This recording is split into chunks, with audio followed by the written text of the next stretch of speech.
உளுந்த வடை எப்படி செய்கிறது இன்றைக்கி நம்மளோட சேனல் நம்ம பார்க்க போகிறோம். அதுக்கு 2 டம்ளர் உளுந்து, 2 ஸ்பூன் பச்சரிசி போட்டுக்கோங்க. இதில் தண்ணி ஊற்றி நல்லா ஊற வச்சுக்கோங்க. நல்லா 6 மணி நேரத்துக்கு இதை ஊற வச்சுக்கோங்க. தண்ணியே ஊற்றாமல் மாவை அரைச்சி ரெடி பண்ணிட்டோம். இப்போ இதில் நம்ம சின்ன வெங்காயத்தை பொடி பொடியாக நறுக்கி 1 கப் சேர்த்துக்கலாம்.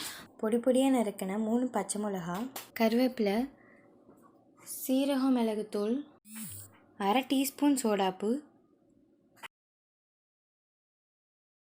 தேவையான அளவு உப்பு, இது எல்லாத்தையும் சேர்த்து நல்லா மிக்ஸ் பண்ணி விட்டுக்கோங்க.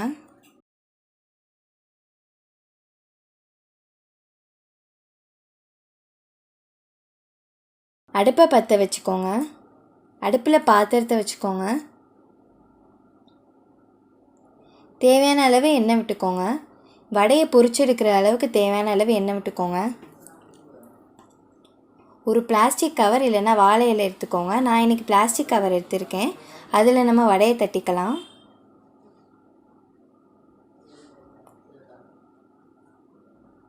இப்போ நம்மளோட வடையை நம்ம எண்ணெயில் போட்டலாம்.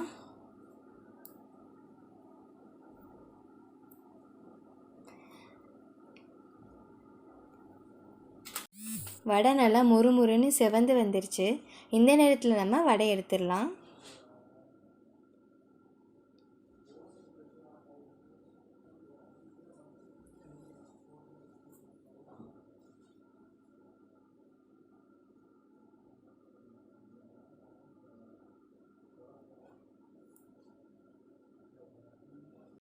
உளுந்த வடை ரெடி.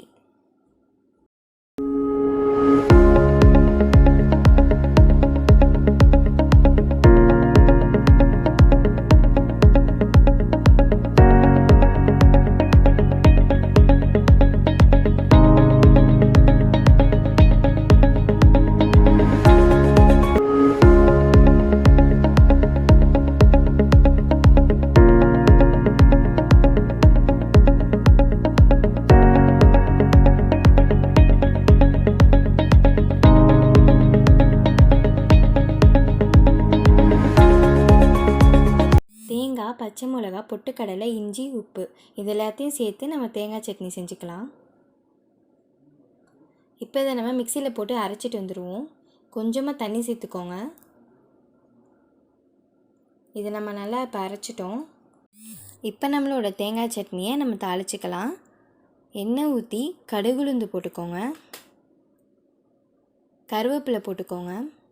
இது நல்லா வெடித்து வந்தோடனே நம்மளோட தேங்காய் சட்னி ஊற்றி அடுப்பை ஆஃப் பண்ணிடுங்க. நம்மளோட தேங்காய் சட்னி ரெடி. இது உளுந்த வடையோடு சாப்பிட்றப்ப ரொம்பவே டேஸ்ட்டாக இருக்கும்.